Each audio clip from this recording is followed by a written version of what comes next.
Assalamualaikum dear students, I am your SST teacher Miss Sana. Here is our first video lecture in which we study Geography Unit 5, Weather and Climate.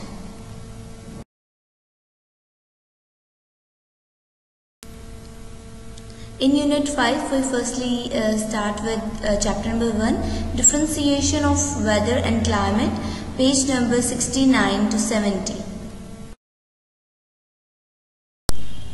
Students, now I am going to read page number 69 for you. Listen it carefully. After that I will explain it. We can sometimes confuse weather with climate. After all, they both refer to essentially the same physical and natural conditions around us. And it would be alright for some people to assume that when talking about climate or weather, we could simply use one word or the other. This is of course not right for weather and climate, which mean technically different things. Weather is a condition of the atmosphere at a particular place and for a specific, rather short time period. For instance, even during the same day, the weather can be good, bad, hot or humid and could change by night or to cold and dry. So we could say that the weather during the day was good or not, and that yesterday the weather was better. Climate, on the other hand, is a broader term that refers to a weather pattern of a comparatively larger area or place and over a long period, which is long enough to yield meaningful patterns. For instance, we could talk about the climate of Balochistan, Punjab or Pakistan.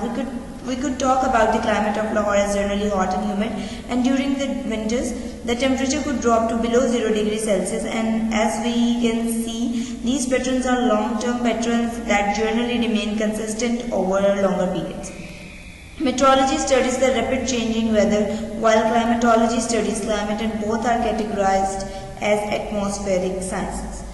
Students, now we are understand the difference between weather and climate. Beta, weather and climate are two similar words with very different meanings. As a result, many people uses them incorrectly. Firstly, we can discuss weather. The condition of our atmosphere over a shorter period of time is called weather, while the climate means the average weather of a place over a long period of time. बेटा, weather जो होता है किसी भी जगह atmosphere में कोई भी जो जगह है उसकी कंडीशन को बताता है over a shorter period of time, यानी कि किसी भी एटमॉस्फेयर में प्लेस की जो है स्पेसिफिक प्लेस की शॉर्टर पीरियड ऑफ टाइम में जो कंडीशन बता रहा होता है उसे हम वेदर कहते हैं. और बेटा, वो कंडीशन बहुत फास्टली चेंज होती रहती है. It could be change from minute to minute, day to day और hour to hour. While on the other hand, जो climate है, climate means average weather of a place over a longer period of time. यानी कि जो climate है वो आपको average weather बताता है किसी भी जो है place की over a larger area, मतलब comparatively weather से बहुत ज़्यादा larger area में आपको बताता है over a longer period of time, और वो बहुत long period of time के लिए होता है. बेटा, वेदर जो है वो मैंने आपको बताया है कि फास्टली चेंज होता है. It could be change within few minutes और आवर्स और even within a day. But on the other hand, climate takes long time. It takes 100 और millions of years to change. For example, अगर हम example लें तो weather की हम example ये ले सकते हैं कि इन अ पर्टिकुलर डे अगर वेदर सुबह में सनी है तो it could be in after few hours the weather could be rainy. Weather वो आपका रेनी हो सकता है. और ऑन द अदर हैंड, अगर हम पर्टिकुलरली एक जनरल एग्जाम्पल लें क्लाइमेट की, तो हम कहेंगे कि जो क्लाइमेट है लाहौर का वो जनरली आपको पता है हॉट एंड ह्यूमिड होता है ड्यूरिंग द समर्स. और ऑन द अदर हैंड, अगर हम विंटर्स की बात करें तो टेम्परेचर ड्रॉप कर जाता है और वो बिलो 0 डिग्री सेल्सियस चला जाता है. बेटा, मेट्रोलॉजी जो होती है वो हम मेट्रोलॉजी की जो स्टडी है वो हमें वेदर चेंजिंग के बारे में बताती है, और क्लाइमेटोलॉजी की स्टडीज जो है हमें क्लाइमेट चेंज के बारे में बताती है. Students, now we can talk about the major elements of weather and climate. The major elements are temperature, pressure, wind, humidity and precipitation. Firstly we talk about the most important factor, that is temperature. बेटा temperature जो है वो क्या होता है, temperature हमें atmosphere में किसी भी पर्टिकुलर जगह की हॉटनेस और कोल्डनेस के बारे में बताता है कि वो जगह कितनी हॉट और कितनी कोल्ड है, और ये सबसे ज़्यादा इम्पॉर्टेंट फैक्टर होता है वेदर को डिटरमिन करने के लिए। और बेटा ये टेम्परेचर ही जो है वो दूसरे फैक्टर्स के कंट्रोल कर रहा होता है, अदर फैक्टर्स ऑफ एलिमेंट्स जो होते हैं उनको ये कंट्रोल कर रहा होता है, और वो अदर फैक्टर्स होते कौन से हैं, that could be the precipitation, humidity, clouds, atmospheric pressure etcetera. The second important factor is humidity.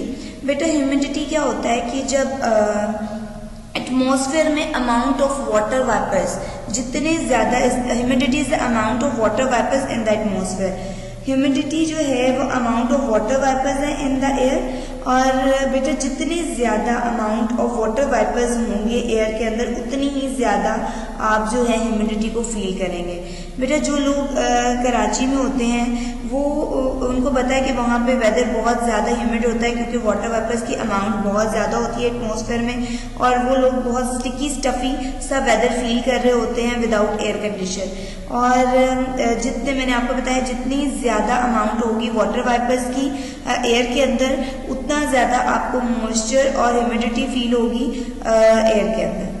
Now coming towards the third factor, that is precipitation. बेटा प्रेसिपिटेशन क्या है कि जब यही वाटर वेपर्स एयर के अंदर चले जाते हैं और एटमॉस्फेयर इन्हें कंडेंस कर लेता है। अब बेटा कंडेंस क्या है, कंडेंस है, कंडेंसेशन एक प्रोसेस होता है जिसमें वाटर वेपर्स जब एयर में जाते हैं तो वो चेंज हो जाते हैं लिक्विड वाटर में, और वो रिस्पॉन्सिबल फिर हो जाते हैं फॉर्मेशन ऑफ क्लाउड के, वो क्लाउड बनाते हैं। तो जितनी बेटा जल्दी रैपिडली जितना ये प्रोसेस होता है उसके रिजल्ट में हमें फिर स्नो, हील, स्लीट, ड्रिजल जो है वो देखने को मिलती है। और अगर ये प्रोसेस स्लो फॉर्म होता है तो just we can see the clouds in the skies.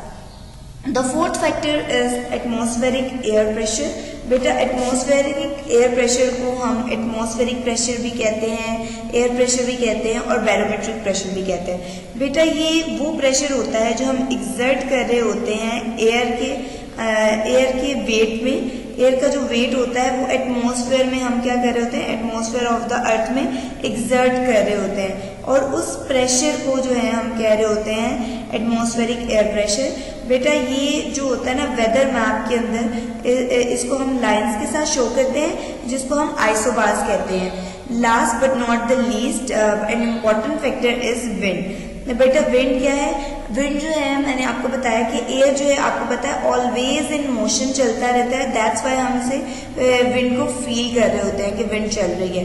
Wind को मेजर करने के स्पेसिफाइली इसको मेजर करने के लिए बेटा दो फैक्टर्स बहुत इंपॉर्टेंट होते हैं, एक उसकी स्पीड एंड दूसरी उसकी डायरेक्शन। बेटा आप लोगों में से अगर कोई कोल्डर रीजन्स की तरफ मूव करे तो आप नोटिस करेंगे कि जैसे ही आप टेम्परेचर फॉल होता है आप लोग जो है ना विंड को सिग्निफिकेंटली हाइटेड फील करते हैं, एक चिलिंग सा इफेक्ट आपको फील होना शुरू हो जाता है एटमॉस्फेयर के उस पर्टिकुलर एरिया के अंदर। और जो वेदर चैनल्स होते हैं डिफरेंट कंट्रीज के वो विंड चिल का इफेक्ट जो है वो वेदर न्यूज में ब्रॉडकास्ट भी आपको करके दिखा रहे होते हैं। बेटा these are the 5 important factors of weather and climate. Now students, coming towards the relevant exercise question number 1, differentiate between weather and climate with an example. As I earlier told you, the difference between weather and climate, I will read once for you. Weather is a condition of the atmosphere at a particular place for a specific rather short time. Weather can change many times a day. जैसे बेटा weather मैंने आपको बताया है किसी भी atmosphere में particular place की कंडीशन के बारे में आपको बताता है over a shorter period of time, और वेदर जो है डे में काफ़ी बार चेंज होता रहता है। Climate on the other hand is a broader term that refers to the weather pattern of a comparatively larger area or place and over a long period of time. For example, we could talk about the climate of Balochistan, Punjab and Pakistan.